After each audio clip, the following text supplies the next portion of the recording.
It's a time to be alive if you're a Bama fan.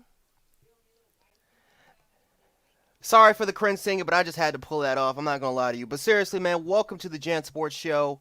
I am your host, JanceSports, aka Jared Hall, if you want to simply call me that. But yeah, man, a lot of stuff here to talk about. A lot of stuff to talk about here, guys. You got the college football playoff selection. Coaching carousel is out of this chain. Rumors are going on crazy. Manny Diaz potentially getting fired. Mario Cristobal going to Oregon. Oklahoma State, well, not Oklahoma State, but Oklahoma getting Brent Venables, right? A lot of Oklahoma fans want that, but potentially that going on. And then, of course, we got the college football playoff selection show, the final rankings with, of course, Alabama number one, Georgia at number three, Michigan number two, and Cincinnati making their first, representing the first non-Group of Five Power Five team. They are in the college football playoff selection show. So congratulations to them for making it to the playoffs. And then, obviously, the biggest story, if you're a Bama fan, is that Auburn's going to be playing in the Birmingham Bowl. That is the biggest story, in my opinion, of this day. So congratulations to all the Auburn fans. You guys will be playing in the Birmingham Bowl against crap, I forgot who you guys are playing against. But seriously, it's a big game. And you guys will be playing in the Birmingham Bowl. Oh, I'm sorry, against UAB. You guys, I think UAB. No, UAB is playing against UCF. You guys can let me know. But they will be playing in the Birmingham Bowl. So congratulations to the Auburn Tigers for making a phenomenal bowl game and having a phenomenal football season. But a lot to talk about here, guys. Just a lot to talk about. Trust me, we're gonna let you guys in here. That is for damn sure, because I know a lot of you guys still want to talk about the Bama Georgia game and some of the past conference championship games and playoff selections. But I think the question is that did the playoff committee get this thing right? I think that's the biggest question. Did they get this thing right? A lot of debate. If you're a Big Ten fan, you don't like it because obviously you feel like Michigan should have been number one. You feel like Alabama, worst case, or maybe worst case or best case, maybe should have been at number three. You feel like Georgia could have been at number four, and Cincinnati should have moved up their spot to number two. And if you really look at it, in all fairness, if they would have followed the college football playoff criteria, it probably would have been like that because if you really, Michigan has the stronger strength of schedule compared to every other team on that list. Obviously, Alabama has the best win, beating the Georgia Bulldogs. However, if you want to look at the loss to their best win, Michigan, I think, does have a little bit of a stronger strength of schedule. So again, if you follow the playoff criteria, Cincinnati would have been moved up. Alabama would have been probably at number three or at number two. It's a debate there, and then Georgia would have been moved at number four. But we all know that this is the playoff committee. When you have a room full of people that just started watching college football around week 9, this is what you're going to get. I always thought that the AP rankings were kind of meaningless during the playoff era because it doesn't mean anything until around week 9, week 10 when the playoff rankings are revealed, which I never understood why the playoff rankings never would have started in week 1. Like, it should have started in week 1. You shouldn't have to wait until week 9 and week 10 in order for those playoff rankings to be revealed. It just doesn't really make any sense to me at all. But that's just the way it is. So I can understand Big Ten fans' frustration. I can understand even Cincinnati fans' frustration that the guys should have moved up. But like the saying goes, man, you're in, you're in. And it doesn't matter what spot you're in. You have to play it, right? If we would have had to play Georgia again, I would have hated it too. But at the same time, it's kind of like, well, screw it. We're playing Georgia for the second time in a row, and that's just how it is. Because again, we might play Georgia in the national championship game, so there's no point of complaining. Just get them out the way first, and then we can worry about whoever, Michigan and Cincinnati. We can worry about whoever the winner is. So it is what it is. You play who you play. We're playing Alabama. My Crimson Tide is playing Cincinnati. That's going to be a really good football game, very competitive game. Cincinnati's a little bit different compared to Georgia. They're not really strong up front or as strong up front compared to what Georgia is, but they have a great secondary. They have a really, really, really good secondary. Chance Gardner and Kobe Bryant might be the best duo cornerback tandem in the country. And it's a team that offensively they have some explosiveness. They have a really strong offensive line. Jerome Ford, who was the former fourth string running back, one of the vocal leaders here at the University of Alabama, is their running back, and he's been a very explosive guy over the last couple of years. Desmond Riddler has been one of the best quarterbacks in college football. Maybe not, C.J. Stroud and Bryce Young, but a guy that for the most part is going to take care of the football. He's going to make some really, really good throws. He can run the football if he has to. He's a big guy. I think around 6'4", 6'5", 220 pounds. He's a big quarterback. Um, they got some playmakers on the outside, not the best playmakers. Cincinnati, for the most part, they're more of a defensive team. Um, but they don't really have any huge particular weaknesses. They're good in pretty much every single category you can think of, or maybe above average at least. But they don't do, they rarely have those great things besides maybe the secondary. And we'll see if that's good enough to beat Alabama, because we've seen, despite Alabama's big win at Georgia, this is still a team that has struggled. Whether if it was against Arkansas, whether if it was LSU, whether if it was against Auburn, or Florida, they have struggled against inferior competition.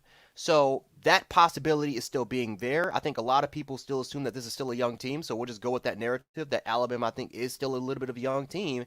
And, Alabama's going to open up the line as a 13.5-point favorite. You don't think Cincinnati's going to use that motivation. You don't think Luke Fickell is going to use the fact that they're still number 4 as motivation because they think that it's easy pickings, right? These same type of things that are happening right now to Cincinnati happened to Ohio State the first time when the playoff rankings kind of used up. And Urban Meyer talked about how he used that as motivation in order for Ohio State to upset Alabama back in early 2015. So we'll obviously see what happens there. I know Georgia and Michigan. That's going to be a classic 1960, type of football game. I'm honestly excited for that game. But for the most part, ladies and gentlemen, it's over. The playoff selection committee. I think they're finally out the window, so we don't have to deal with them until another year. And I'm honestly kind of excited that they're gone, because we don't have to deal with their drama and their bull crap. But I'm going to look at you guys live chat. We're going to take a look at some of your comments, and then we're going to send the link, and whoever wants to talk can talk, because this is your show. This is definitely your show, guys. So let's take a look at some of your comments. So Road Tide, SEC champ, definitely in the building, man. Yes, we are SEC champs. Never, indeed. I see my boy Caden. He is in here. Carson Carpenter, what's going on, brother? Caleb. Jordan Francis, longtime viewer Jordan Francis in the building. Braves fan. DC Forever LSU, shout out to LSU. Chris B in the building. Crimson Brave. Robert Langley in the building. So yeah, we got for the most part some of the usual suspects. Brock Tony, I see Brock Tony's in here. Isaiah Mendoza, Isaiah's in here. Chad Brewster in the building as well. So yeah, shout out to you guys so much for being here in the stream.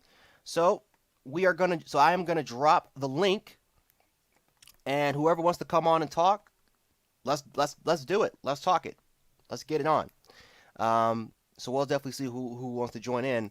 But yeah, man, a lot of crazy stuff going on so far in college football, man. Brent Venables going to Oklahoma is going to be extremely big if Oklahoma can get him. You're talking about a dude that had a lot of success as their defensive coordinator, a guy that is an excellent recruiter. He's I wouldn't say he's Nick Saban. He's more like Brent Venables, but just a little bit more. How would I describe it? I would say a little bit more fun, a little bit more goofier to kind of be around. Definitely more of a player's coach. Than I can definitely see. So I see Caleb. Caleb, you have to. It says that your device is not connected, so try to get that fixed, Caleb, if you can.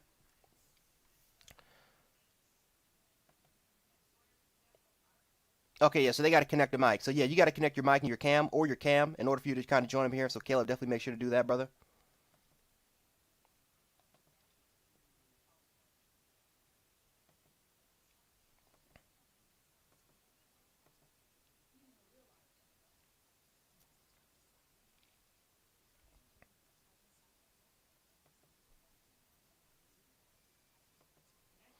All right, so Caleb, if you're still in here, man, make sure to connect your mic. Make sure to connect your mic or your cam in here, because they won't. Otherwise, they're not going to let you in here. So make sure to do that. Make sure to do that and rejoin it so I can try to add you on here. On here as well.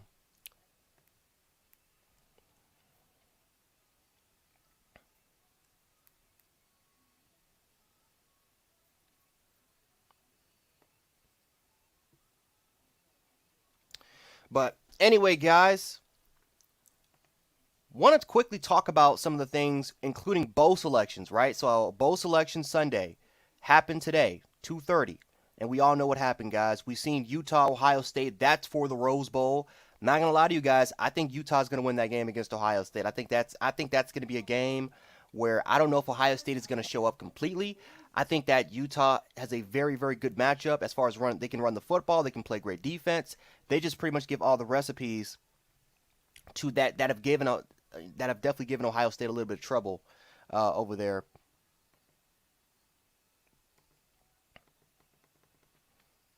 Yeah, Caleb saying the same thing, man. So we'll definitely see there. Also, some other stuff that's going on too. Baylor versus Ole Miss. That's going to be going on for the All-State Sugar Bowl. I think that's going to be another good matchup right there. LSU versus Kansas State. That's the Texas Bowl. Shout out to LSU for that. Wisconsin versus Arizona State. That's going to be for the Las Vegas Bowl, which that's also going to be going on there. Pittsburgh versus Michigan State. I think this is going to be a really good matchup here. That is going to be for the Peach Bowl right there. Kenny Pickett versus Kenneth Walker, two potential Heisman finalists going against each other right there. Tennessee, shout out to them making their bowl game, playing against Purdue. I think that's going to be an even matchup right there. North Carolina, South Carolina. Who would have thought that a rivalry matchup would be happening in a bowl game? I don't remember the last time we actually saw a rivalry matchup happen in a bowl game, but that's happening between North Carolina and South Carolina. Oregon versus Oklahoma. I know Chad was definitely talking about this a little bit earlier in one of the videos, saying that Oklahoma was going to absolutely just destroy Oregon. This could potentially happen, though. I mean, Oklahoma, Oregon. Oklahoma is a lot. They're way more fresh compared to what we've seen, and Oregon has struggled. And the fact that Mario Cristobal is rumored to going to Oregon, that could potentially be a big morale loss for the Oregon Ducks. Not to mention that they've gotten killed by the Utah Utes. So the fact that Oklahoma is going to be coming into this, I think they're going to come to this game pretty pissed off. I think they're going to come angry. Of course, we still have to figure out what their coach situation is, whether Brent Venables is going to go or not. But this game could happen. That two head coaches, it might be two interim coaches that are going to be coaching this bowl game here. So this is going to be an interesting game. Even though, again, it's not a major bowl game, it's just an interesting matchup because you don't really get that matchup every single time, right? Oregon versus Oklahoma, that comes every once in 5 years, maybe once 5-10 years that matchup happens. So Oregon versus Oklahoma, that's going to be a fun matchup to happen.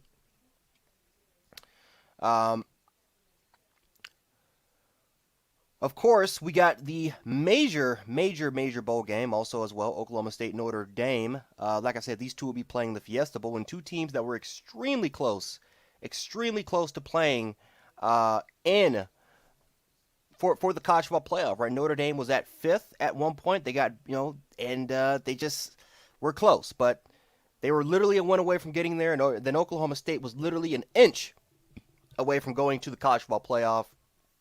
And a lot of people may see that, hey, Georgia will still get in because they have that one loss. I'm not too sure, guys. I'm not too sure if Georgia would have gotten in, because if Oklahoma State would have won that game, if the playoff committee would have followed their criteria list, they have the conference championship win. They have some really good ranked opponents. As far as they have the better ranked wins than Georgia does because of where Baylor would fall if they would have beat them twice. And then of course that win over Oklahoma, they would have had the better resume over Georgia. As far as who has the tougher opponents. Now, of course, if you want to look at eye test, which the playoff committee, that's a huge part of their criteria. I know they keep saying that it's a small part. No, it's a big part of the criteria.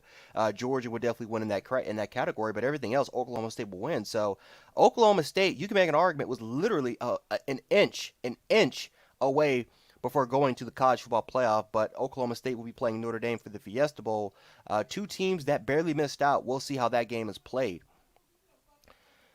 The rest of these bowl games, I'm not going to lie to you. I mean, there are some interesting bowl games that intrigue me. I think Wake Forest A&M definitely intrigues me right there. I mean, Wake Forest was a runner-up for the ACC Championship game. A&M was the team that knocked off Alabama. But that will be an intriguing matchup to see who's better there. But then you got Washington State and Miami. That really doesn't interest me. Central Michigan, Boise State doesn't really interest me. Maryland, Virginia Tech. I mean, that's literally that's an ACC matchup. That's an ACC champion. That's an ACC matchup right there. Oh well, no, that's a former ACC matchup. I forgot Maryland traveled to the Big Ten, so I apologize. But I don't know. But saying I'm not really interested in Maryland, Virginia Tech, SMU, Virginia, West Virginia, Minnesota. Like some of these matchups, I'm not gonna have any time of the day to watch, and I think that's one of the biggest problems with bowl season right now, is that you have a lot of games that are just gonna be meaningless. Like there's no reason to play in these games besides for pride, compared to at least the New Year's Six bowl games. Like the Rose Bowl has always been a traditional game where, even though it might not be the national championship or the college football playoff, that's always been a game that you want to win. That's it's the reason why it's called the granddaddy of them all. It's been one of the biggest major bowl games of all time. One of the best sport venues of all time. So that's a game that I can say that you can make an argument that you can sit up there and wait. Even hell, the Fiesta Bowl would be a good one to watch. But a lot of these games are meaningless, and there are some big time NFL draft prospects that are supposedly going to be playing in these games, right? Right, Kayvon Thibodeau. Do you think he's going to really play in this game? Like he's a projected number one overall pick. I don't know if he wants to play or if he's going to play against Oklahoma. That the game doesn't really mean anything, right? Do you want a Jalen Smith to potentially happen to you, where you're a projected top five pick, and then all of a sudden you have a potential career-ending injury, and then all of a sudden you lose millions upon millions of dollars? I just don't know if players that are projected NFL draft picks are going to take the risk in playing in a lot of these games, which I think kind of takes the meaning from it, right? Kind of takes the meaning from it. I know, Cincinnati was very, very close to beating Georgia, but Georgia had five dudes that opted out for the NFL draft. Like it's stuff like, again, people will say, well, yeah, Cincinnati did a very good job. Of course, they did a very good job of competing against Georgia, but I don't really take that game too seriously because Georgia had five players that opted out. It's just one of those cases where do these bowl games, do they seriously matter? I just don't particularly know about that. But we got Caleb on here. Caleb, my man, what's going on, brother? How you doing? I'm doing all right, man. How are you? I'm doing good. I got your stream in my one ear, and I got your current voice to my laptop, so it's kind of throwing me off. Got you, brother. Got you. So what you think about the bowl selection process right now, man? What you think about that happened today? It's for me, it's tough because you have the problem of even a Baylor that was number 7 that could have been pushed in, Hmm. and then you have two one-loss SEC teams. So it's but how could you kick Georgia out with their dominant schedule or dominating their schedule? And then having a one loss Alabama beat the number one team, so you got to keep them in. So it's at least for me, I think that they should move it to 6. But it's definitely tougher than just screaming at the TV. Hmm. I think one of the biggest arguments, especially for Baylor, that you won the Big 12 championship, is that how much does winning a conference championship really matter? That much. And again, Baylor, we understand they got two losses, but this is going to be the fourth time during the playoff era that you have four teams that didn't even that didn't even compete, that didn't even win a conference championship, make the playoffs. And 2016 happened with Ohio State. It happened a year later. It happened with Alabama. Then it happened with Notre Dame. It's now happening with Georgia again. Like this is the fourth time that's happened, where all of a sudden these two lost conference championships that are supposed to be in the supposed Power Five conferences, that's supposed to be a huge criteria part of their list. Um, and they don't even get any consideration. They don't even get any recognition. Now I get it. Again, Baylor was a two-loss football team, but they did had an impressive season. They did have an impressive resume. They did beat some impressive opponents compared to some of the teams that are even, especially against Notre Dame. Who did Notre Dame beat? Notre Dame. They're a good football team, but they didn't play one top 25 opponent. So, you know, how much are we really considering conference championships or some of the criteria list that's going to be even going on so far, man?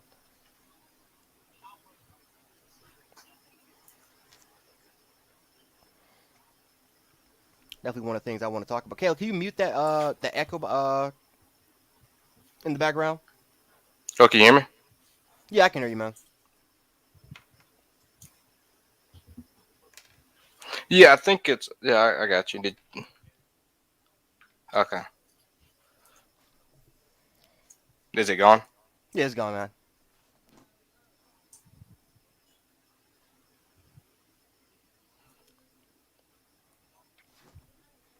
Mitch, you decided to say something. Oh, but to pick up on your point, that's what I was going to bring up. You remember? I think that's what the 2015 year with Monte Teo, the Notre Dame team that got waxed. I, it's hard with these conferences because you can have a, well, let's say a Big Ten champion, Texas or whatever, or Oklahoma, and have an upset Georgia, and then get beat by Alabama, or have an ACC, let's say like Clemson Mhm. or etc. And then it's like, so how do we determine which conferences, like if they're 12-1 or however you want to slice and dice it, if they're worth their schedule? Because I mean, there's been years where Ohio State got blew out. What was it, like 52-3 by Indiana? They did lose to Indiana. That was like back in like they did lose to Indiana. I think back in 14. No, it was back in it was something. It was I think it was either 13 or 12. They got blown by Iowa and Purdue, and that was back in 17 and 18.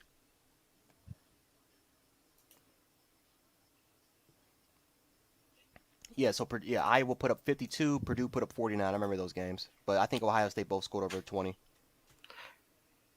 But and then I put in,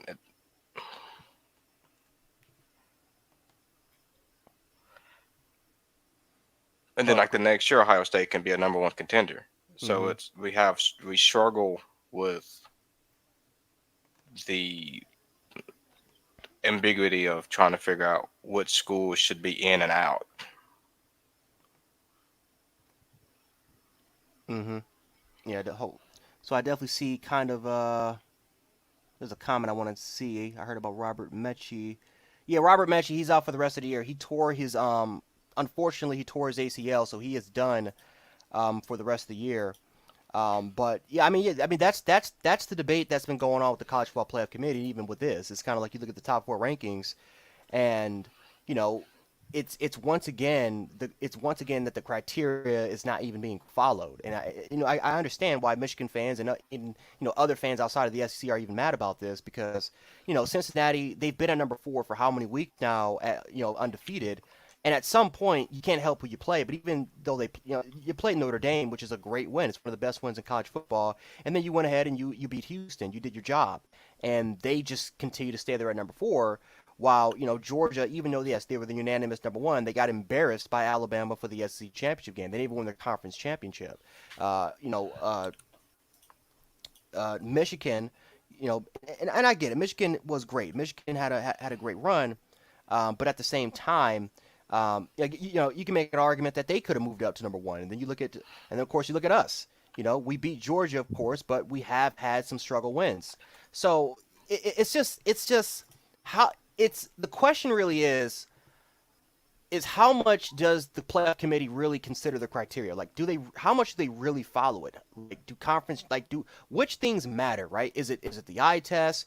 Is it just opinionated? Is it just their opinion? Is it conference championships? It's like they don't follow a select formula, and that's the biggest issue. When you have a group of people like Condoleezza Rice, and there's nothing wrong with Condoleezza Rice. She was she did her thing in office, but that's the type of people that's making these selections. That's the type of people that we have to rely on to try to get our favorite teams in, or to try to just simply make the right thing to go. When you have people that have never not only watched the sport but have never even played the damn sport of football, that's a big issue. And if they can't even follow simple principle, how do we expect how do they expect the college football playoff community to trust them, especially when expansion is about to happen?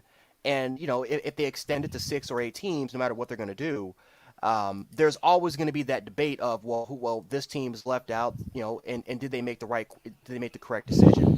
My issue, and hopefully this won't become an issue, is that if we do go to expansion, it's they're simply just going to put teams in there just because they feel like it, and they're just not going to follow the rules. I feel like it's going to be a lot worse selecting who the best teams are if we do kind of expand this thing. I definitely agree with that. Yeah, I wholeheartedly agree as well with the. I mean, it's already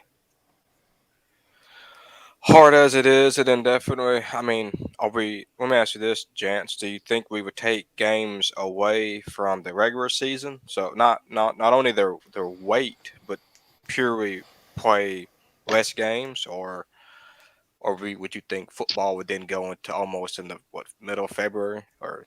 I think you would have to, honestly. I mean, I feel like if you're gonna expand this thing to like to six, even six teams, I think you're gonna have to do that because if you expand it, it then becomes a 16 game potential schedule. And I know what people say. Well, there's only gonna be two teams that are gonna play 16 games, but you have to make it fair for everyone. You have to make it fair for everybody else, right? It doesn't matter Mhm. if 128 universities don't get to play the 16 game stretch, or even get to the point where they can get past 13, 14 games. You got to be fair to the four or the two universities that have to do that, because that's grueling, that's taxing, especially on these young men. These are not professional athletes yet. These are young men, and especially when you have to go through final exams and you have to go through class. I mean, being a student athlete is not easy at all.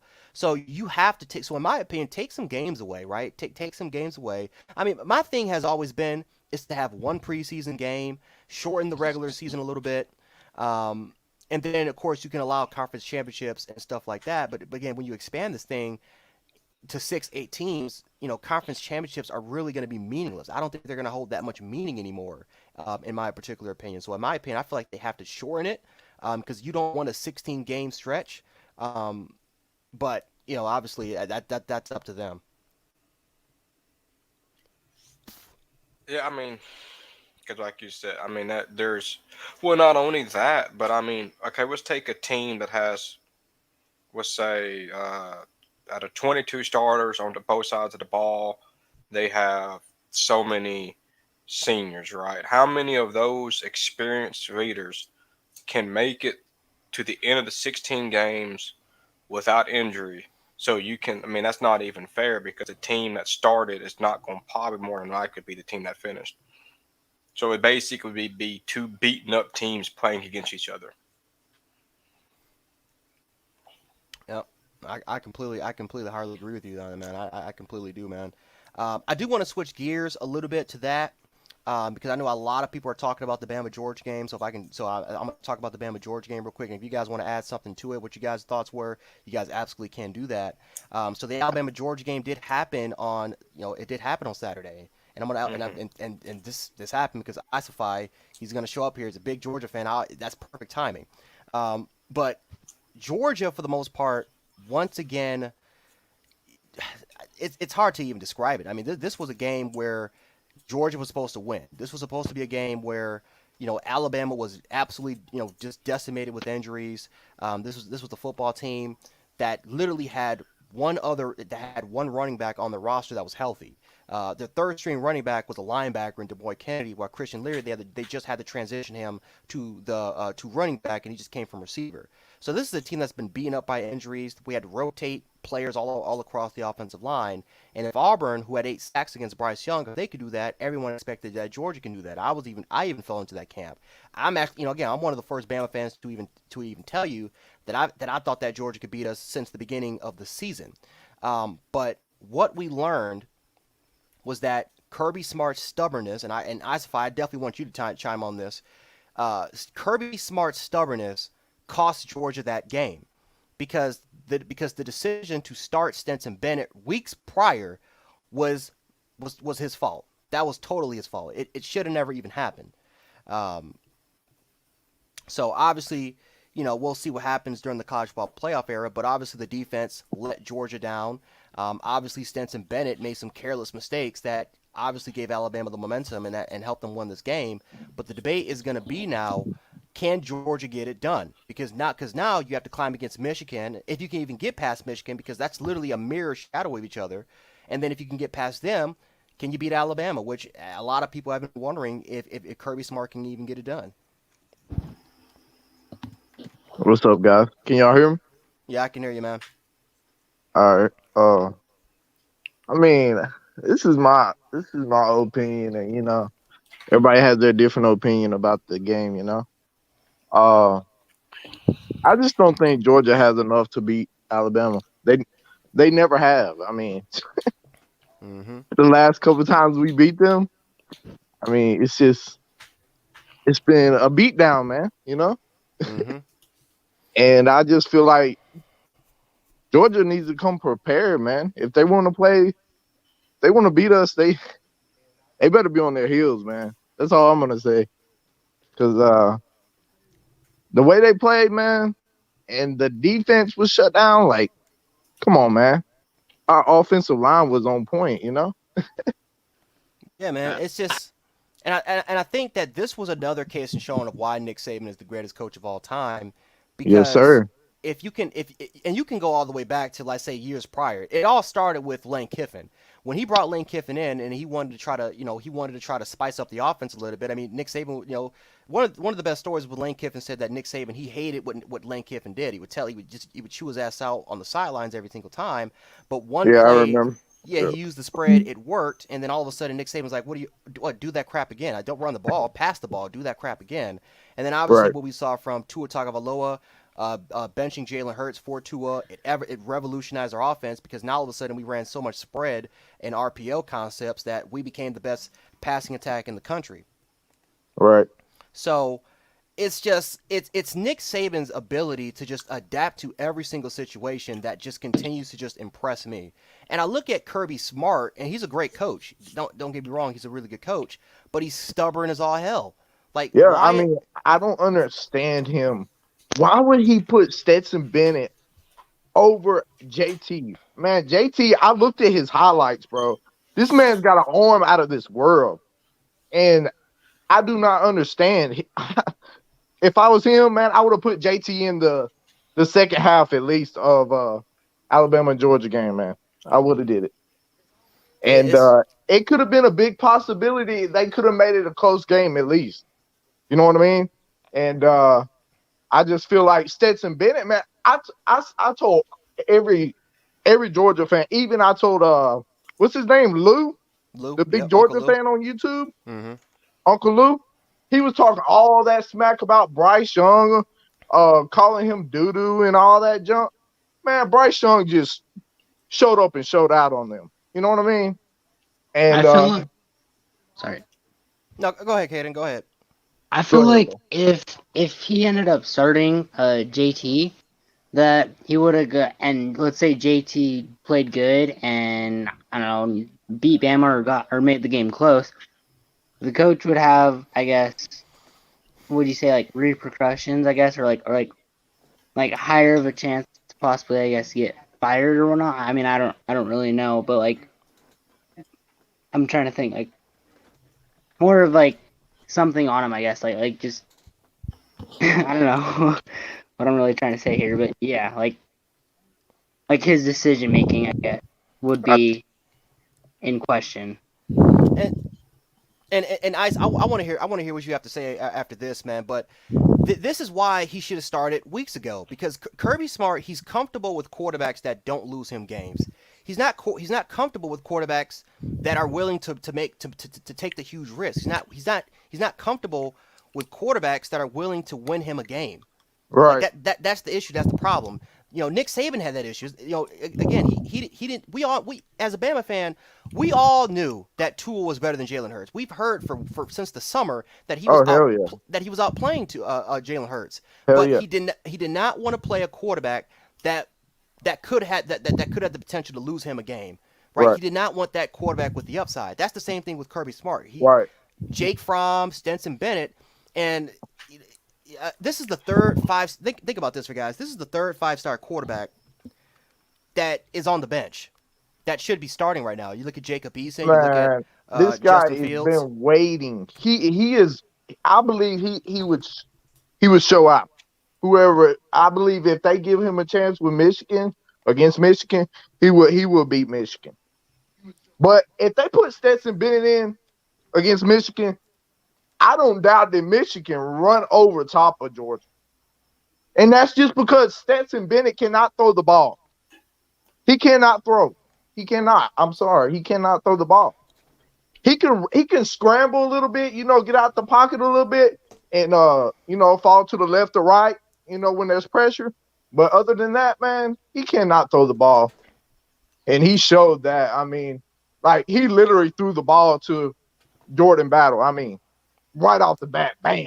You know what I'm saying? Mm-hmm. Like, I, man, I told everybody, I said Stetson Bennett's gonna throw double or maybe ain't no telling how many interceptions he's gonna throw. He's not mm-hmm. a quarterback. Like, I don't know what Kirby Smart is got in his head, or he think like even I watched on YouTube after the game, the SEC championship. I watched Kirby Smart in him and Stetson Bennett were asking questions. They were answering questions at the conference room, Mm-hmm. and he was like, even though we had a bad game, we made bad decisions. I still have confidence in Stetson Bennett. Guys, and I'm like, what, bro? He just lost you the SEC championship. Come on, man. You gotta give JT Daniels. You gotta give him a shot, man. You gotta give him a shot. And I he's the only hope that they got. mm-hmm. I promise you, he is. On that offense, he's the only hope. Oh Because yeah. their running backs, they couldn't do crap. All that doggone beating all this Georgia Tech, beating all these other unranked teams, I knew that they wasn't going to match up against Alabama. Because you haven't played nobody. They played one team. Who was that? Clemson they played, right? Mm-hmm. The beginning of the year? Yep, That Clemson. score was 10-3, bro. 10-3. Come on, man. You barely beat Clemson. And we're way better than Clemson. Even this year, we're better than Clemson. I mean, come on now. Clemson is bad. You know what I mean?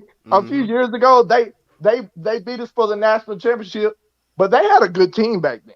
But Yep. now they don't have no team this year.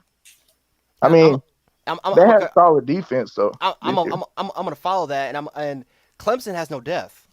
I think that's Right, another thing that we have to consider. They have no depth. They have so many injuries during training camp that right, now the problem was that they needed to go to the transfer portal and get players. But what did Dabo Swinney do? He didn't want to go to the transfer portal because he said, "I'd rather just develop the players." That's stubbornness.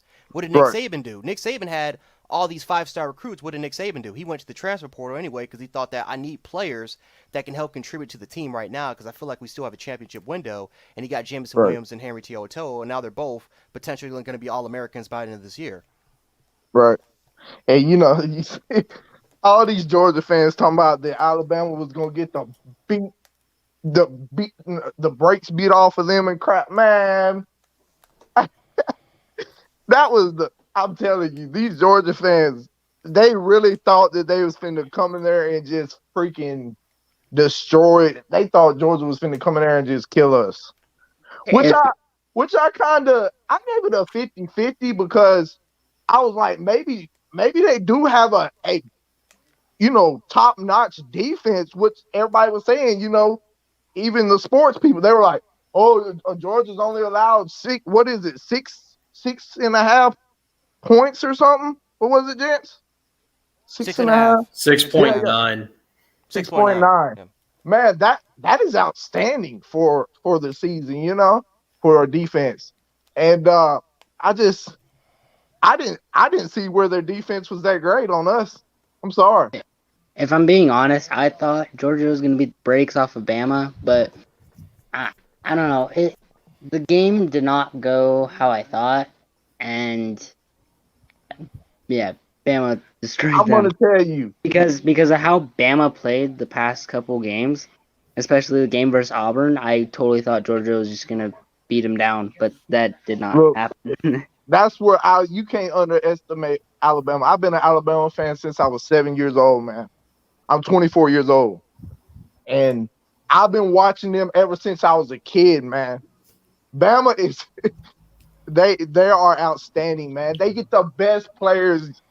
I mean, their recruits are amazing, man. They're top notch, man. I mean, I watch Bama Insider all the time, and a lot of callers, man. You got Bama fans all the way from Utah. You got Bama fans all over the world. You know what I mean? Like Bama's nationwide, man. You know what I mean? Like Bama's not just like what did Will Anderson say? We're not no D2 team or whatever he said. He said we come to play, man. And hey, Will Anderson, that man, he's a beast, man. God dog.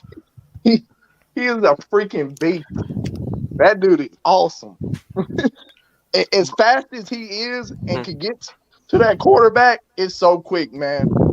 And he stopped the running back, the Georgia running back, so quick last night. I was shocked. That one time, man, he just ran straight through. I'm talking about bulldozer. But Georgia has the best freaking tight ends. What's his name? Brock Bowers. My name's Brock too, but Brock Bowers, that dude was freaking a beast. He ran over our freaking defenders, man. He broke 3 tackles and ran over one of our defenders and got the touchdown. But let me tell you what, Stetson Bennett could not throw down the field against us. He could not. And I think he was scared to throw down the field against us, to be honest. And Stetson Bennett's not the answer for Georgia. Stetson Bennett. This game was decided literally 6 weeks ago when he made that decision. Yes, it was. Kirby Smart built his house, and now he has to sleep in it.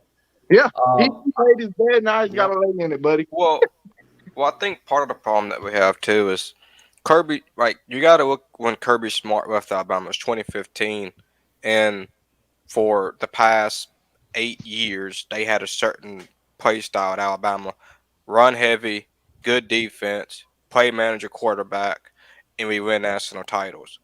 And he's running the hard way what Nick Saban learned with Lane Kiffin, that if you keep playing that style of ball with these spread offenses, you're going to get lit up and you're going to look stupid. Yeah, I mean, you can't. He's trying to beat the GOAT, and it ain't gonna happen, man. You ain't gonna beat Nick Saban. I ain't never seen a coach, especially a college football coach. Man, this man, didn't he coach for the Miami Dolphins, and then he left and came back to Bama? Like, come on, man. He loves Alabama. You know what I mean? Oh, like, Nick Saban. Yeah, Nick Saban. And man, this man, he could be making way more money than he is now. He just chooses to be at Alabama because he loves the atmosphere there, and he loves what he does at Alabama. He also has control of the program too. I mean, he has so much freedom to do what the hell he wants to do compared to, let's say, he goes to the NFL. But he's also the highest paid football coach. Yeah, exactly. So I mean, he's getting paid. He getting. Oh yeah, I mean, and no guarantee about that. I mean, but when you look at Kirby Smart up against Nick Saban, I'm looking at a puppy. Man, that's crazy, dude. I tell you, these last few years, even the first year when when Tula threw to Devontae Smith, and Georgia were crying on the sideline, man. They couldn't believe it. We won that game. I want to ask y'all, like, how do you feel about Georgia now going against Michigan? Because now, of course, they went through us, but now they have to play Michigan, who's coming off of a very big win. Like, how do y'all feel about that game? For me, it is all hell. For me, it depends on the quarterback. I think Aiden Hutch, what's his name? I can't say his last name. Hutchinson. But I think he's an outstanding defensive player, man. He is a beast. He's a beast. But we should see if he can take down the running backs for Georgia, because Georgia couldn't do nothing with Alabama in their running game, and they could barely throw. So that was the whole problem, you know. I mean, if you don't have a good quarterback, you're basically just You're not going to win a national title without a good quarterback. I can guarantee you that. Like, you got to have a good quarterback. No matter what, you need to always have a good quarterback. Especially when you're playing a competitive team and a team that's hungry and ready to, the game is on the line. They're ready to, come out there and give it their all, man. You need a good quarterback, man. You need a good quarterback. Yeah.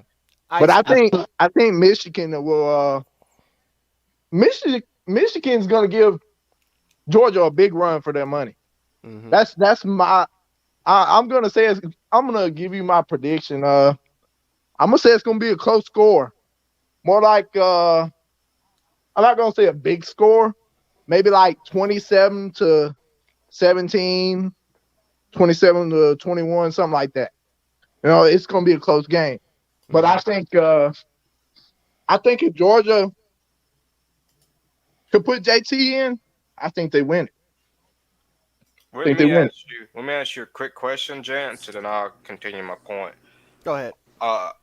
Okay, on a scale of 0 to a scale of 10, where do you put Ohio State's defense? 5. Because, see, that's where I was thinking, because Haskins in the Ohio State game, I'm just looking up his stats just so I didn't butcher them. He had 28 carries, 169 yards, 5 touchdowns.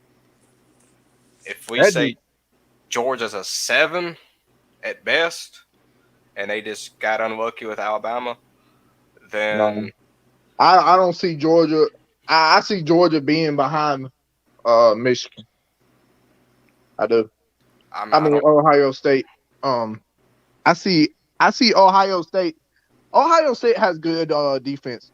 I saw them against Michigan, but I mean Michigan, they got great offense, man. Great offense. Well, I think the problem and the reason why I'm going to give Ohio State a 5 is because they can't stop the run. They have one of the worst run Well, they don't have one of the worst run defenses, but they kind of got exposed. Like if you look at the first loss against Oregon, Oregon almost had over 300 yards rushing against them, and then Michigan almost had another 300-yard performance. What we've learned so far is that they really can't handle physical teams that have close to equal personnel, right? Michigan State. They couldn't run the football, but look at the talent. Look at the talent discrepancy between those two schools. Oregon, for the most part, they're the number one recruiting school, recruiting program in the Pac-12. They constantly are getting top 10, top 15 recruiting classes over there in the West Coast. Obviously, we all know Michigan, for the most part, they've recruited extremely well, especially in that Michigan-Ohio border. But they can recruit all over the place, and they've also brought in top 15, top 10 recruiting classes. So, in my opinion, schematically speaking, and just from a talent discrepancy, when Ohio State has to meet teams that when they have to go against teams with that sort of problem, that is where Ohio State is lacking. They don't have that type of experience like they did last year. They do, that's why I got to give them a 5. I think pass defense, they're decent. I think they got some talent there. But if you can't stop the run, it's going to open up so much for the offense that it's going to make your defense, in my opinion, just null and void. Right. Yeah, I mean, I agree definitely in this passing era of college football. I mean, if you can't stop the run, I mean, that's play action pass, that's options, that's jet sweeps. I mean, you'll get rid of the whole football game. Right. But I mean, Alabama's got to get better at their run game, man. We kind of broke this season on run game, but Bryce Young, man, he was freaking magnificent. Magnificent. I can't say it, man. Magnificent. Yeah. And he was awesome, man. I'm telling you, I've never seen a red shirt freshman come out and just throw like that, man. I've never seen it. I've seen Tula was good, and Mac Jones was good, but man, that kid's got an arm, man, and he puts it on the money. And he missed, I think the first quarter he was off, but that second quarter, man, he punched that ticket, man. And when I'm telling you, when Jameson Williams caught that thing, it was no catching him. Jameson Williams can fly. That sucker gone. His throw to Jameson Williams to open up the second half was like ridiculous. I mean, they had two defenders on 2 Georgia defenders on Jamison Williams, and them boys got dust off the. I'm talking about when he did that. Jance, I know you remember when he Jamison Williams lined up. He did that stop and go. Yeah, it was a Man, he stutter. was Yeah. on, dude. Like that. I was like, holy shit. And then I mean, when you look back at Auburn game, you know, the last play of the game, Mechie put a move on that McCurry. What's it? Mercurry? What was his first name? McCurry. I think yeah. McCurry. Yeah, he put a move. I'm talking about he juked the mess out of that kid, bro. He was way over here and he was already got the ball in the end zone. That's how, I mean, Alabama's just, they got good players, man. Don't underestimate Alabama. I'm telling y'all, if there's Georgia fans in the comments, y'all need to come prepared next time, man. Yeah, every time we play y'all don't come prepared and y'all get your ass kicked. So you're speaking to one right now. Yeah, this is what that I'm saying. was This is embarrassing. Yeah, I really wanted to ask hey Andrew man, and y'all feelings y'all about need the game. you need to text Kirby Smart and tell him that Stetson Bennett's not the one for y'all, buddy. I'm gonna tell you. Oh, they know. I mean, Stetson Bennett. We know this. I don't. It wasn't just that. Like there were so many problems yesterday. First of all, did Georgia put a spy on Bryce Young? Because I don't think they did. They didn't even sack him. Mistake number one. They couldn't do nothing. Our O-line was on point, man. Bryce Young can move, and Bama's only came prepared. Yep. I mean, I'm telling you, man, like, people put some serious adjustments. You can't underestimate Nick Saban and Alabama. I don't care if we got a close game, but I didn't think this is where we fooled the world. And Jance, you can witness this. When they saw us getting our ass kicked in Auburn, that was a different atmosphere there, man. At Jordan-Hare, it's always the refs, man. I'm telling you, them refs call some bad calls. I'm telling you, all them calls were bullshit. You also got to mention the fact that place is just voodoo palace. It's just some of the weirdest shit that just happens in that game. It's dog shit, man. It's dog shit. Every year. Every fucking year we play them. Every other year we play them at Jordan-Hare Stadium. Man, it's always bullshit. They always either, just like when Alabama played them at Jordan-Hare and I think it was Jordan-Hare, maybe it had been we played it at Alabama. But remember when Carlson, you know, their kicker, they said it was 1 second left on the clock. Oh, that was bull crap. That was bull holy shit, dude. This dude the time had hit double zeros. I said, what the fuck, dude? Like, are you kidding me, bro? They got 3 extra points off of that bullshit. Hey. Like, that's crazy. This might just be me. Wrecked Auburn on Jordan-Hare too, but like. Well, the one thing I never understood is why didn't they just put Jamison Williams in cover and put a safety over the top and just hope. I mean, you have a good defensive line, and you know if you get Bryce Young out of the pocket, he's going to run. You know, I mean, I haven't really seen Bryce Young willing to stay in the pocket and take a hit straight up, like Jance said, or even put a safety over top, Jamison man, and put a spy on him. Right. I mean, that's this might just be me, but if I'm Bama, I'm worried about Cincinnati. Like I look back at that 2007 Fiesta Bowl because I'm a Boise State fan when Boise State upset Oklahoma. I'm kind of worried about that it might be a closer game than most people think.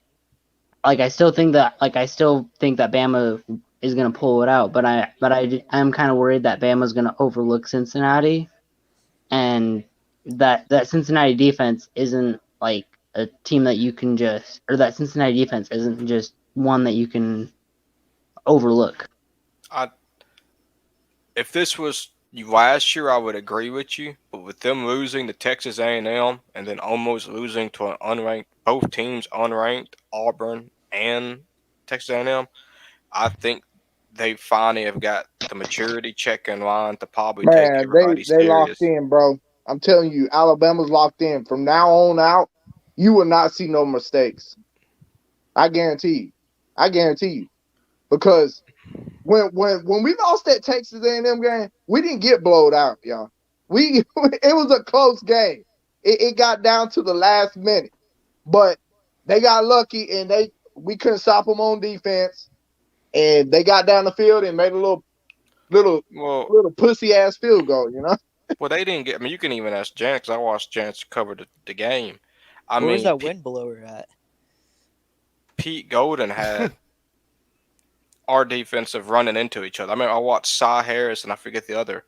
Our yeah, I saw safety and that. defensive back straight ran into each other, and I'm like, this is what I have paid to watch. Is my Right, team look like the Three Stooges? right. I tell you what, man. When I first seen Alabama play the first start of the season, I was like, man, this kid's good. You know, Bryce Young is this kid. He's from California and he's this good. You know what I'm saying? Like usually, like kids from up north, man, they're not all that good. You know, so usually the Southern boys, you know, down in the South. But I mean, Bryce Young, man, he's special, dude. And you look at him like you can. Like, There's nobody that's gonna take that Heisman Trophy from him. It's already won, man. mhm. This man has ridiculous numbers. That's why you look at when I looked at Stetson Bennett's stats, it's garbage compared to Bryce Young's. I mean, this kid Stetson Bennett only had like 600, 700 yards, I think, of throwing or something like that, and he had like Wait, Brock, hold on. 21 touchdowns. Brock, hold on real quick, man. Just real quick announcement, real quick. Brent Venables has just been hired by Oklahoma. He's officially the new head coach Bro, for who is Oklahoma. that? Defensive coordinator for That's the Clemson. Oh wait, yeah, that's the Mhm. Clemson. Is it offense or defense coordinator? I think it's Defensive coordinator. defensive. Yeah, Yes, he and just got hired. wow, they did say that he would go there. They may, yeah, they sure nothing did wrong say it. firing defensive coordinators. Georgia did it, and look what Kirby's brought this program to. Yeah, and you're talking about a dude who's the coach at Oklahoma back when Oklahoma actually had a very, very, very good defense when they were known for defense. He was there. He was the defensive coordinator. Yeah, you know Auburn. They're. I was watching because sometimes I watch their little show, you know, their fan show and stuff, and they talking about that ever since because Mike Bobo, their offensive coordinator, he got fired after Yep. losing to Bama. He got fired off the rip, dude. I'm glad we did not hire Mike Mhm. Bobo. Instead, we went with Todd Monken. He has transferred the Georgia offense, but we just need a QB to run it. Well, but I mean, I'm gonna tell you, y'all need a QB to run it, but man, y'all need to get some faster defensive players because we Alabama, bro, y'all couldn't keep up with us, man. y'all boys our was left. With y'all's defense is like them guys are slow, man. Them guys I don't know, man. you can't really do much against the fastest player in college football. And besides, our secondary is very inexperienced. There's a lot of talent, but our secondary is definitely a weak point. Yeah, that's where we got y'all at, basically. It's Y'all been hidden secondary. behind the front seven, but since the front seven really, for whatever reason, couldn't get any pressure on Bryce Young yesterday, Yeah, they got exposed. Several blown coverages, probably inexperienced players. That's probably. Well, I'll be honest. No, there's not a zone in the world that can work if Bryce Young doesn't get hit. right. I mean, I don't care. Cover 6, cover 2, cover 3, cover 4. If I get you let a quarterback stay in that pocket all day, right. I mean, it's just a And- matter of time. And that was the disappointment is that the most part, Georgia has done a really good job disguising their weakness. And one of the best things that Georgia can do is that they can rush the passer. Now, obviously, you lost Adam Anderson because of obviously the situation that happened over there. But even within, I mean, you had like 5, 6 dudes deep at almost at the at your DT positions, your nose guard position, at edge rusher, and our offensive line for the most part, we've had struggle blocking Auburn, and even against LSU, we had struggle God, dog, did blocking we guys like have Mason struggle? Smith. We had a bunch of struggles, and we put Yep. Seth McLaughlin, who's our third string center. We started him. We pushed Chris Owens, who's our starting center. We pushed him back out to right tackle. So we were, and then Javon Cohen and then Emil Ekiyor, they've had horrible seasons so far at the guard position. So that was the shocking part to me, was that I Yeah. thought that this was going to be a defensive game, and Alabama ended up having success. And I agree with a lot of you guys, which I have to say is that the secondary was clearly the weak point for Georgia, and Dan Lanning couldn't really make any the sort of adjustments until late into the third quarter in order for them to kind of put some pressure. But I was Right. surprised that Georgia didn't continue to rush like 6 and 7 guys and try to play man, I or at least try thought to press, sure. try to slow the tempo down. I was Right. surprised that that didn't happen yet. Well, gents, I thought for sure, as I look at Georgia's defensive highlights in these games this year, man, Nakobe Dean's a beast. Nakobe Yeah, Dean, he is quick and he can get to the quarterback. He just But won he the could not, buckets today. but he didn't he get just won the Buckets one. Award. But He won it today. Nice. Jordan Davis couldn't get to him. Nakobe Dean couldn't. I think it was it number 88 for Georgia? He got to him a couple times. That was the only one I really seen, man. I mean, Bryce Young, he was when he was under pressure and number 88 ran after him. He, of course, threw the ball, on the ground because he was about to get sacked. But I mean, Bryce Young, he's getting more better at looking at and making sure that he's safe. You know what I mean? Like when I think he's noticing more of the pressure now. Since he did get sacked so many times in the Auburn game, because Auburn, man, them boys, I don't know if it was just like just because we was in their territory. The fans got them going or whatever. But man, them boys, they ate Bryce Young up, man, and Georgia didn't do that. So, and which I thought Georgia was going to, because again we was playing in Atlanta, but I mean it is what it is. I mean, I guess in 1 week the GOAT had made a lot of big turnaround and on that offensive line and defensive line, man, and we got it done.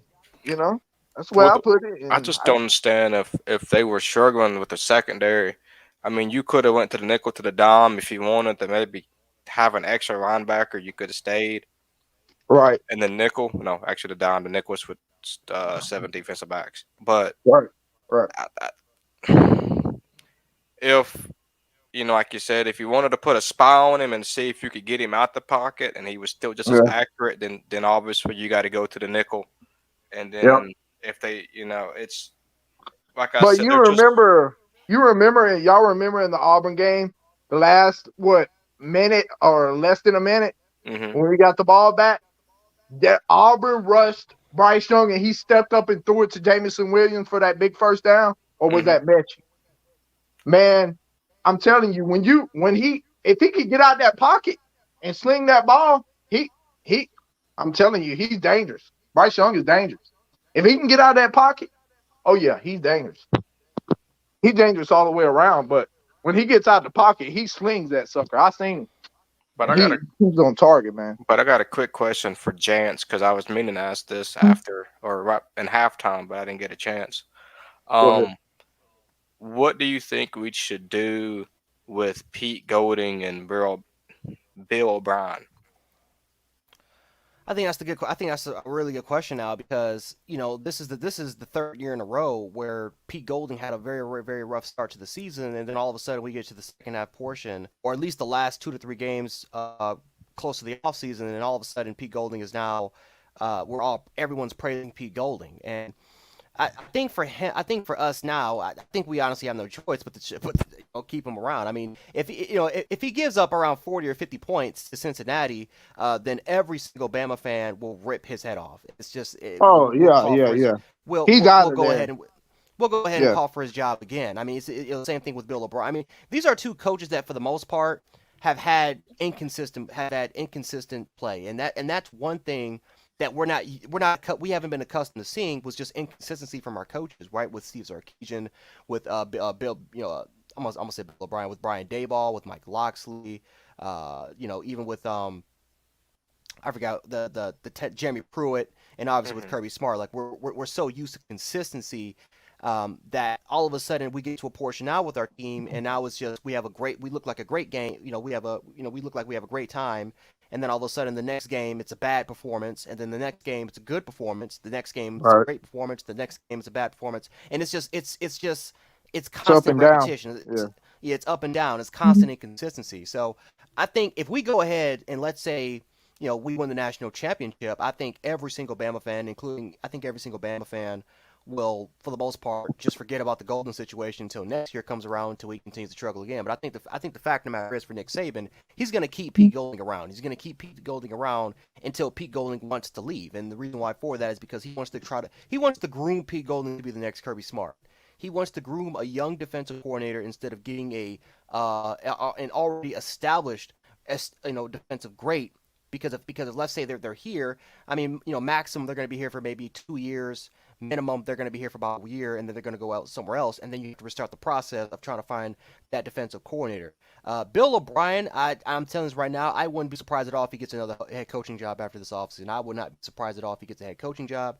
I think best case scenario he stays here for one more year and he gets a head coaching opportunity. I think give Bill O'Brien some credit. He called a great game against Oh yeah. Georgia, but Great we game. also got to remember that in the second half, that's where it went. You started to see the play calling all of a sudden it went downhill. We didn't run the football well. We couldn't throw the football. We could barely even throw the football on Georgia. Our last three drives, we averaged 4 minutes. No, I'm sorry. It was 4 minutes in total. If we averaged 4 minutes, the game would have been over a lot sooner. But we couldn't. We got off the field so bad, and our defense for the most part just kept tiring out. You saw that the defense was starting to get exhausted. So that's just Yeah. the stuff that we're talking about is that one half Bama looks great, and then the second half comes, and then we're playing our worst football. Now, luckily for Yeah. us, Stetson Bennett messed up, and he threw two costly interceptions thanks to the defense. But Bill O'Brien and Pete Golding, even though they called some, a really good first half, they weren't consistent throughout the entire game. Right. But you got to give credit to our defense for the pressure that we gave to on Stetson Bennett too, because if it weren't for that pressure, he probably wouldn't have threw them interceptions. You know what I mean? So credit on the defense, man. They played very aggressive. Offense, defense was very aggressive in the Georgia game. And Very. then Todd Monken also has some really good play designs. Like you got to give Todd Monken some credit for Georgia. He has some really, really good offensive play designs. Oh hell yeah. Matter of fact, there was a couple of plays where I saw a receiver wide open down the field, and Stetson Bennett just didn't see him. Like that's just one of the complaints that Georgia fans have been complaining about is that it's not just his accuracy, it's not just his arm strength, it's his ability to see the field. Like that's the biggest Yeah. issue that happens to me. I mean, He can't read the field like Bryce Young can. they got good players, man. George Pickens, he's a freaking beast. George Yeah, he's Pickens, hurt.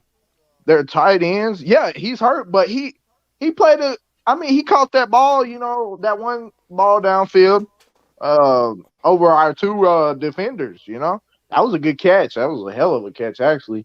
But I mean, the years that we played in Georgia, they haven't had successful quarterbacks, man. And that's what's hurting. UGA fan, I don't know which one you are in here, but I mean, y'all got to get a better quarterback, man. You need to give JT Daniels a shot and see what he can do, because JT Daniels, like I said, I watched his highlights, man. He is a gunslinger. He is good. He is a good ball. He can throw it. Oh, I'm telling you, he can Drew rip. knows, man. He knows. I Yeah. mean, yeah, Georgia fans know. I mean, if you go I to, mean, no, go ahead, go ahead. I mean, you're right, man. I mean, we've already seen what the guy can do. I mean, last year, like after we lost that Florida game, we moved on. Yeah. If we kept Stetson Bennett in for the rest of the season, we would have lost the Mississippi State game and we would have lost the Cincinnati game. We won Oh the yeah. Mississippi State game only because of JT Daniels. So Wow. we can see, we know what he can do, but Yeah. we also know that Kirby values continuity, which is ridiculous because JT has experience with the guys that we're putting out on the field. So it just doesn't make any sense why he's doing it, but it just is what it is at this point. Right. JT Daniels, man, ain't he from California? From Yeah, he Cali? went Monterey, to same Mater high school Dei. as Bryce Young. Oh, really? Wow. Wow. Mm-hmm. Wow. Wow. I didn't know that. Wow. Oh, yeah, man. JT Daniels, hands down, he's better than Stetson Bennett. He is a way better quarterback. If Kirby Smart would just open his eyes and just look at this man's highlights, man. He can I mean, really he's a big part for Georgia. I'm telling you, they put JT in, man. They got a chance to maybe if we play them again, they might can beat us with him. Maybe I'm not saying 100. I said maybe, the maybe. problem with Kirby Smart and Georgia fans can definitely agree with this is that again he's stubborn. Kirby Smart is extremely stubborn, and again when he's so used to the former Nick Saban formula because he's been there. He's been there for such a long time. He's won Oh, four no, national man. championships with the University of Alabama, and he truly believes that again run the football, throw the ball 25 times, 24, 25 times a game, play physical defense, do a lot of play action, include some more kind of pro style hybrid concepts in there. Like, Stetson Bennett is not going to get the job done. We all know this. Jake Fromm wasn't going to get the job done. Jacob Eason could get the job done. Justin Fields could get the job done. Jake Daniels could get the job done. Brock Vandegrift, who's another five-star quarterback, that's the third string. Who knows? Maybe he could potentially get the job done. It's just, it's to the point where Kirby Smart, he feels comfortable with quarterbacks that don't lose him games. That's the problem. He feels comfortable with quarterbacks that can hold leads. He feels comfortable with quarterbacks that can pretty much chew off the clock and manage a game instead of quarterbacks that can go out there and get him a quick bucket in under 2 minutes. That's the problem right now, and that's the reason why Justin Fields transferred. That's the reason why Brock Vandegrift might potentially transfer. And Right. unless Kirby Smart can get off that mentality, they're never gonna. I don't know if Georgia can ever win a national championship under Kirby Smart. Again, They're it might not. happen. They're not going We'll to see- win. They're not going to win a national championship with Stetson Bennett. I can Yeah, guarantee I mean, that. Yeah, I mean, That's over. it could, like, who knows? Maybe it could happen. Maybe Kirby Smart can prove us all wrong if by Stetson Bennett playing the game of his life against Alabama. But if you look at all the teams that have beaten Alabama, with the exception of Clemson, they have won by an average of 39 points. You have got to be in a shootout you've got to score more than 35 or 40 points in order to beat Alabama. It is extremely hard for a team to pretty much shut us down, right? People may say, Yeah. well, Clemson did it, Yeah. but you got to remember, They had Clemson a had the great. greatest defensive line in college Yeah. football history. They had 3 And NFL first-round dude, picks. right, Deshaun Watson, he was great. Deshaun Watson was Trevor good. Lawrence, Yeah. lead quarterback. Trevor Lawrence too. Yeah. Well, Trevor I mean, Lawrence, he was really good. I thought he was really good. what I But think it's sad. I hate to say this, but the only way Georgia would have changed is Kirby Smart needs such an embarrassing loss that he has to not almost, but has to change. Like even in Alabama, we haven't abandoned the run. We had the Najee Harris year. I mean, we've Mm-hmm. had the run Najee game was a still, beast. but you have to go out and get a Mac Jones. You have to go out and get a Tua. You have to go out and get a Jalen Hurts, who might cause a game to be closer than it should because of maybe a scramble that goes to a pick six. You got to eat one of those every once in a while, but Right. that can win you a game, like how Tua did. Well, funny enough, against Georgia. took a sack Yeah. for what was it, like 15 yards. He took that sack and then came back. He Made for it said a 26. 2nd and 26, and he ripped that sucker to Devontae Smith, and we won the game. That That's what I'm saying. Like, was amazing. you got to take when you go out and get those type quarterbacks. I call them the West Coast Californians. When you go get those, you take that chance that you know. Well, But I I'm I probably can gonna tell you lose. this: we get the fastest receivers in college football. Jamison Williams is one now. We had Jalen Waddle. He was freaking awesome. Jalen Waddle was a beast. We had what's his name? Doggone. It's I mean, been a while you had back. Devontae Smith. You had Julio. Devontae, I man, mean, he's a Julio Jones. You've had yep, yep, what's his face? Henry Ruggs the third. I mean, we've yep. had. Henry Ruggs. I mean, you. I No, hate I what Javier. think happened I think to Henry Ruggs. He was a good player, man. yeah. His career's over with. He killed that Mhm. girl and he flipped. I mean, he had. I think it was a Corvette. That boy had a I don't. Corvette, man. I don't know if he wants to. He had a Stingray. I think they said it was a Stingray Corvette. Yeah, he just singer. I don't like talking about that stuff right there because that's one of those incidents that's kind of sad, real quick. But Yeah, I will say, I will say this: Georgia has the same athletes. Georgia has the same speed at the receiver position. You got Arian Smith, who's one of the fastest players in all of college football. You got Marcus Rosemary, who's a sub 4 guy. You have, Jermaine Burton is a 4.3 guy. Like Georgia has the 4 and 5 star athletes. Matter of fact, you can look at their 2018 all the way through 2022 recruiting class. I'm sorry, 2021 recruiting classes, and look at the amount of athletes, look at the amount of receivers, look at the amount of track stars that they have. It's not just Alabama that doesn't have the speed or Ohio State. Georgia has the speed. The problem is that they're not getting played enough. Because why? Because Stetson Bennett. When you have to rely on the tight end position, when you have to rely on occasionally maybe 1 or 2 deep shots per game, when you're throwing the ball an average of I'm sorry, what is this? Yeah, 20.5 times per game. That's a big issue. You're not really right. distributing the football. You're I you're think not letting playmakers get out into open space. And when you have right. when you have one style, one philosophy that Kirby Smart has stuck with, he's bringing that 2011, 2012 mentality. That's not going to get the best out of your players.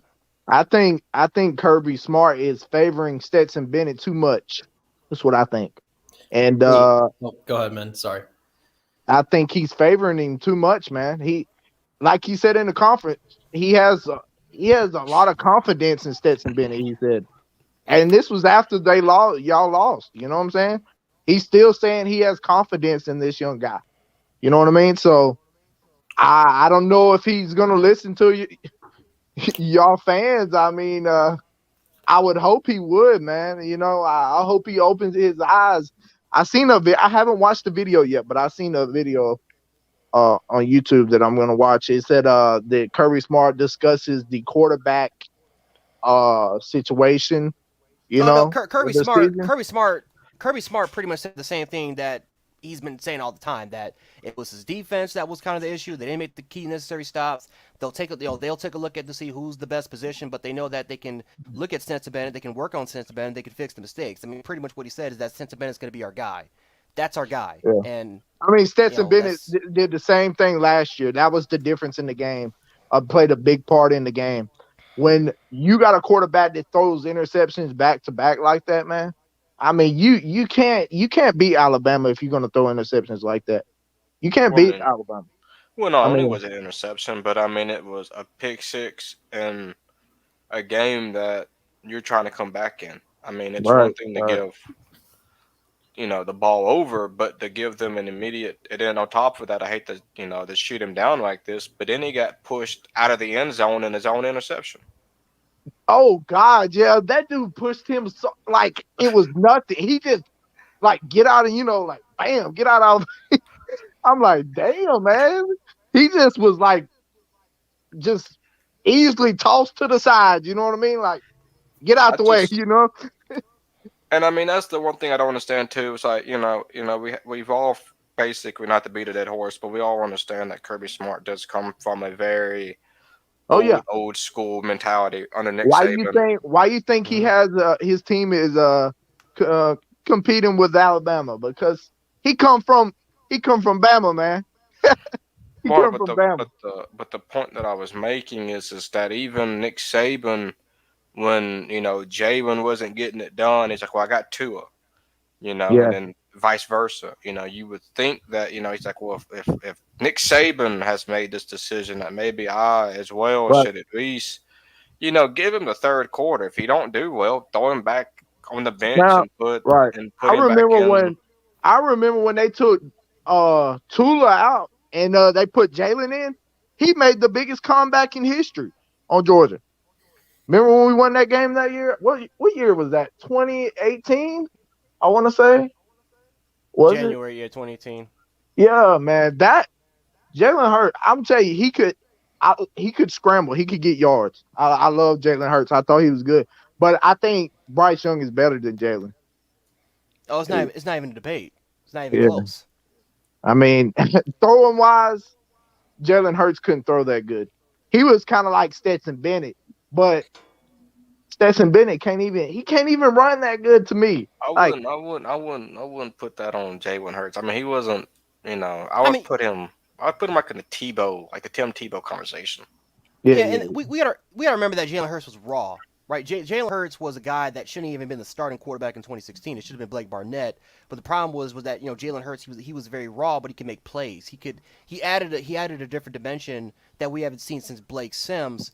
And it was his, even though he was raw as a passer, he had everything else. He had all the intangibles of being a starting quarterback. So, unfortunately, it didn't take him until he went to Oklahoma in order for him to be properly developed and for him to kind of realize his full potential over there. Unfortunately, Was Blake Sims even successful? I don't think he was. yeah, Though, he was. really. He he He he he was. had the school record for most passing yards when he left. As far Oh as wow. what he did in a Okay. season, he was the first. He was really the first one with the modern offense that happened in Alabama under Lane Kiffin. He was the first quarterback to do that back in 2014. Yeah, I Dang. watched him play in the North and South and the what was it called, the Senior Reese Bowl. Bowl, Senior Bowl down in Mobile. Mm-hmm. I But think they called it the Reese Pieces Bowl. I forget the actual. the only game that I worry about every year is when we play Auburn and we playing in Jordan Hare Stadium. That's the only game I hate. The rest of the games, I love to watch them, but when we go to Jordan Hare, I hate it, man. It's it's it's just terrible. Y'all Yeah. remember when they beat Alabama that year and they ran it all the way back? Number 11, what was his name? Can't Chris think of his Davis. name. Johnson or Jackson, whatever his name was. Last Chris name. Davis. Chris Davis. Yeah, yeah, Chris Davis. Uh, when he ran that back, man, that I I like threw my I like punched my TV and everything, man. I was mad as hell that game. I couldn't believe we I couldn't believe we kicked that ball, man. That was and then how short the kick it killed me. But and then you remember I don't know if it was it last year when we missed that field goal to Auburn and lost Let me and it see. hit the upright. I was like, oh fuck, dude. I That do was I tell you, we had some bad luck there, man. I Bad do have a luck. question for Jance once again, and this is more geared towards the actual rankings and Mm-hmm. the college football playoff selection.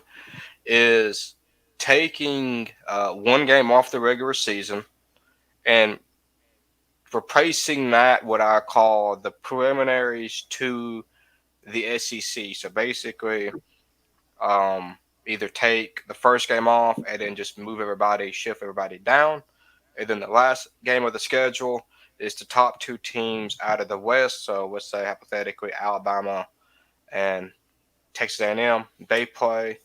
Let's say Georgia, and I'm just throwing this out there. I know it's not the case. Tennessee, they play, and then whoever wins those two games, and then we do that nationwide to try to eliminate. I guess to try to bring back relevancy to the conferences because with the playoffs is basically you have teams like Notre Dame, you have teams like Baylor who's won their conferences Mm-hmm. but yet they can't even get into the system. But a team like Georgia, because their one loss is to Alabama, but yet they're a non-conference champion.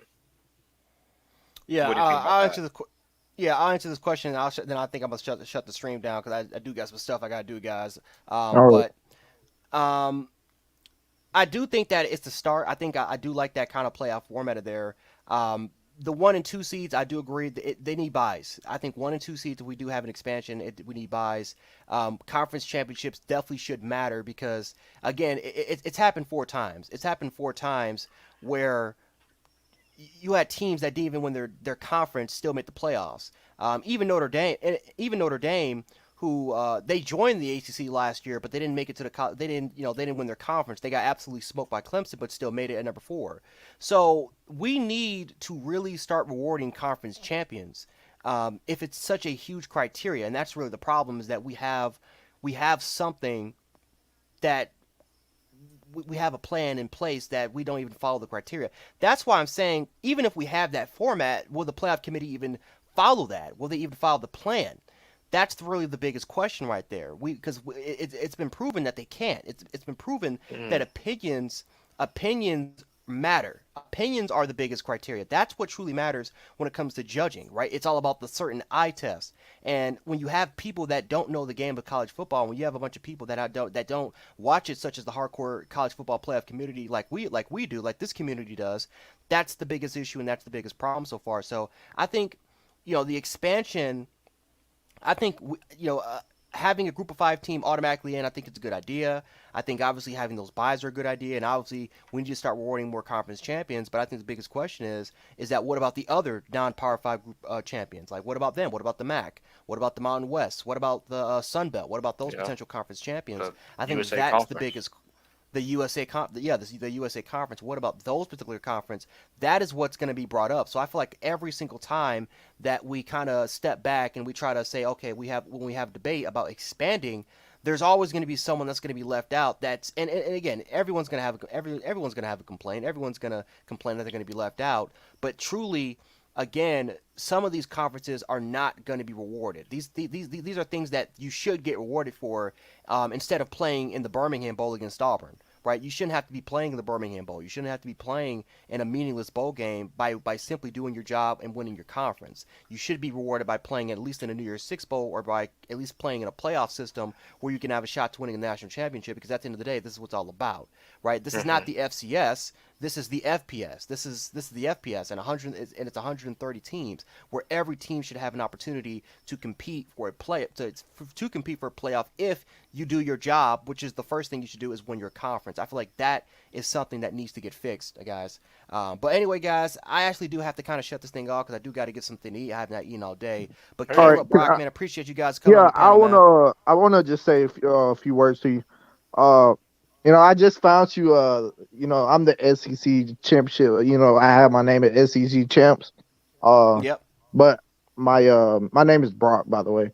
Um, but I just want to say, man, like, I love what you're doing on your channel, and roll tide, and we looking forward to this big game, and we'll see the outcome, and hopefully, it goes our way. If not, I say we've had a damn good season, man. Even with the Yeah. struggling, running backs, even with our quarterback struggling when he did at times.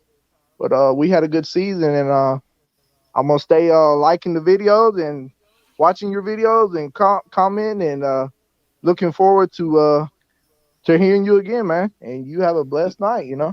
Yeah, it was a Man, pleasure. man, hell yeah, man. Yeah. Roll Tide, Caleb, and Roll Tide, Brock, man. Appreciate you guys for stopping by the panel, man. Really appreciate it. All right, Um, bro. yep. Howdy. But yeah, guys, that's gonna do it for me. I think Brock made a good point right there.